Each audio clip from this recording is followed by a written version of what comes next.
పోయిన అసెంబ్లీలో తక్షణమే రిక్రూట్మెంట్ చేస్తా 191,000 ఖాళీల 1,00,000 ఖాళీలను తక్షణమే భర్తీ చేస్తా, నోటిఫికేషన్లు ఇస్తున్నా, రేపు పొద్దుగాల నుంచే మీరు అప్లికేషన్లు పెట్టుకోండి అని చెప్పింది కేసీఆర్.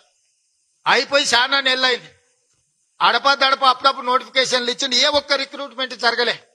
రాష్ట్ర ప్రభుత్వంలో ఖాళీలుగా ఉన్న 191,000 ప్రభుత్వ ఉద్యోగాల ఖాళీల భర్తీ మీద మాట్లాడేవాడు లేడు, చర్యలు తీసుకునేవాడు లేడు. ఒకవేళ ఎవడన్నా నిరసనలో ధర్నాలు చేస్తే మీడియాలో, పేపర్లలో, టీవీలలో ఇట్లాంటి చిల్లర వివాదాస్పదమైన అంశాలే ప్రాధాన్యత సంతరించుకుంటున్నాయి. ఈ అంశాలు ఏవి కూడా చర్చకొచ్చే పరిస్థితి లేదు.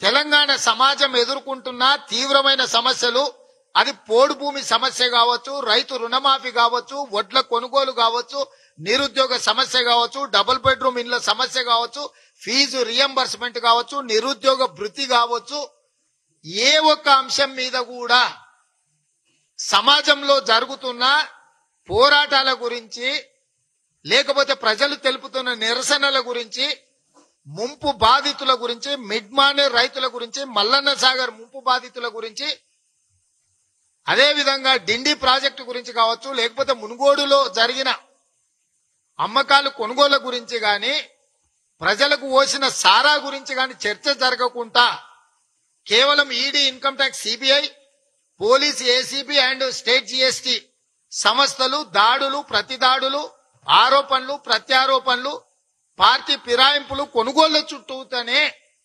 రాష్ట్రమంతా తిరుగుతున్నది. కాబట్టి కాంగ్రెస్ పార్టీ నిజమైన ప్రజా సమస్యల మీద కొట్లాడడానికి రేపు సాయంత్రం ముఖ్య నాయకులతో ఒక జూమ్ సమావేశాన్ని తీసుకొని ప్రధానంగా రైతులకు సంబంధించి, ఓబీసీలకు సంబంధించిన అంశాలు, నోటిఫికేషన్లకు సంబంధించిన అంశాలు, మహిళలకు సంబంధించిన అంశాల మీద కార్యాచరణను నిర్ధారించుకొని మొట్టమొదటగా రైతులకు సంబంధించిన పూర్తి స్థాయిలో సమస్యల మీద పోరాట కార్యాచరణను తీసుకొని ముందుకెళ్లాలనుకుంటున్నాము.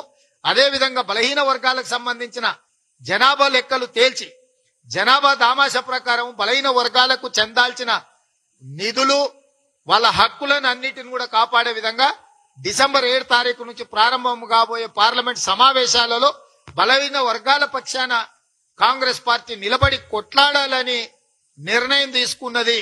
ఈ కార్యాచరణతో ముందుకెళ్లదలుచుకున్నాం. మీడియా మిత్రులకు కూడా నేను విజ్ఞప్తి చేస్తున్నా, ఈ చిల్లర పంచాయతీలు, లేకి పంచాయతీలు, జుగుప్సాకరమైన చర్యలను, మాటలను పక్కన పెట్టి కొంత ప్రజా సమస్యల మీద కూడా మన సామాజిక బాధ్యతను చూపిద్దాం, బాధ్యత తీసుకుందామని చెప్పి మీడియా మిత్రులందరికీ కూడా నేను విజ్ఞప్తి చేస్తున్నా.